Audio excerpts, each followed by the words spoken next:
बेगम के पैर। बात उन दिनों की है जब महेंद्रगढ़ झज्जर के नवाब के अधीन था।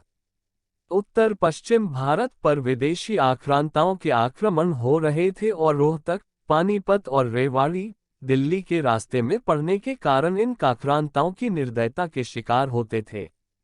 नवाब उन दिनों झज्जर के बुआवाल तालाब को ठीक कराने में लगे थे, ताकि संकट के समय रिवाया को पानी का कष्ट न हो।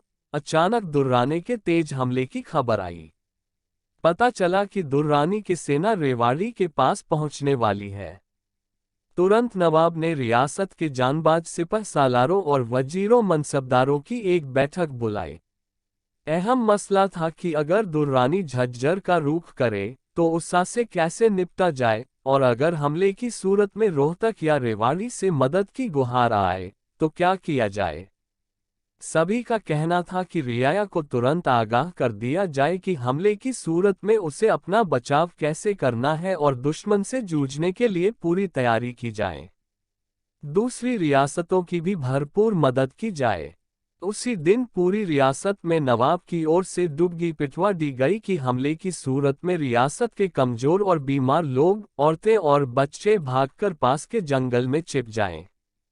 नौजवान दुश्मन का मुकाबला करने में फौज का साथ दें। डुबगी शेख चिल्ली ने भी सुनी। उनकी बेगार निहायत मोटे किस्म की थी। उन्हें देखकर अक्सर लोग यह मान ही नहीं पाते थे कि शेख चिल्ली के घर फाके भी होते होंगे। वो एकदम हक्के बक्के और परेशान हो उठे। अब कोई समझाए नवाब को कि हमला हुआ तो इतनी मोटी बेगम भागकर इतने दूर जंगलों में कैसे जाएंगी, बीच ही में ना धर ली जाएंगे। फिर खुदा ना खास्ता दुर्रानी की फौज आदमखोर हुई तो बेगार उनका एक दिन का नाश्ता साबित होंगी। धतेरे की मैं भी क्या उल्टा सीधा सोचने लगा। कमबख्तों की धज्जियां न उड़ा दूंगा। अगर उन्होंने बेगार की ओर देखा मगर रास्ते ही में पकड़े जाने पर वे उन्हें देखेंगे नहीं तो क्या आंखें बंद कर लेंगे? अंधे भी तो नहीं होंगे वे। हाँ, शेख फारूक एक दिन कह तो रहे थे दुर्रानी एकदम अंधा है।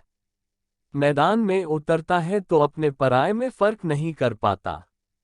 मगर दुर्रानी अंधा है तो क्या उसके सिपाही भी अंधे होंगे? बड़ी मुसीबत में जान फंस गई।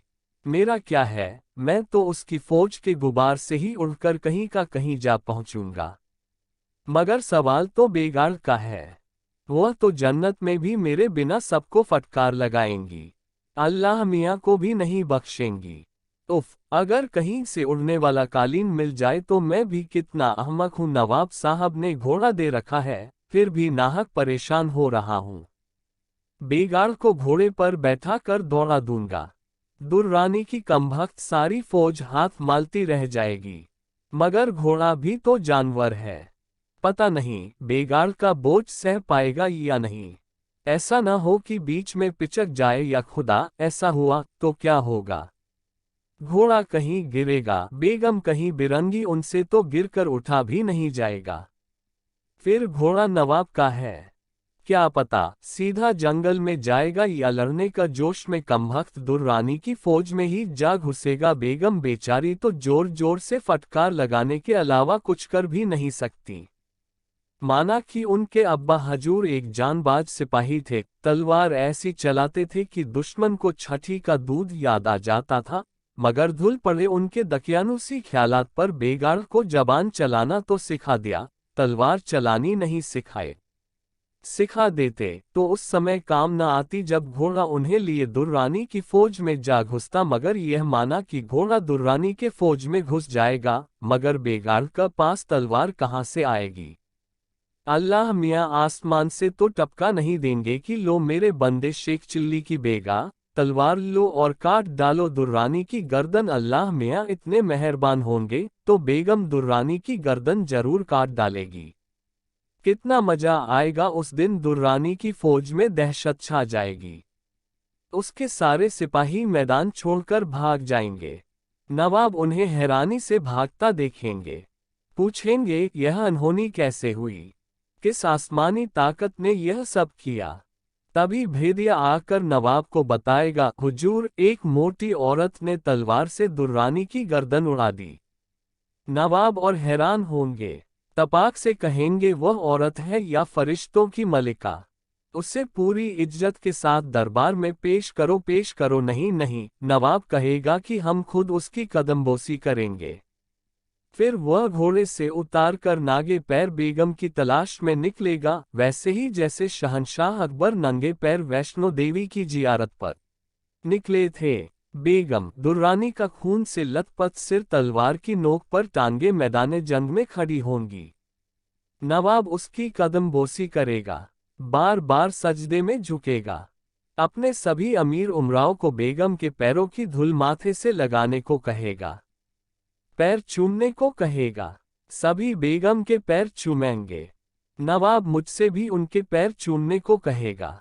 भला अपनी बेगम का पैर मैं कैसे चूम सकता हूँ? मैं कहूँगा नहीं। नवाब जोर से चिल्लाएगा, चूमो, मैं फिर कहूँगा नहीं।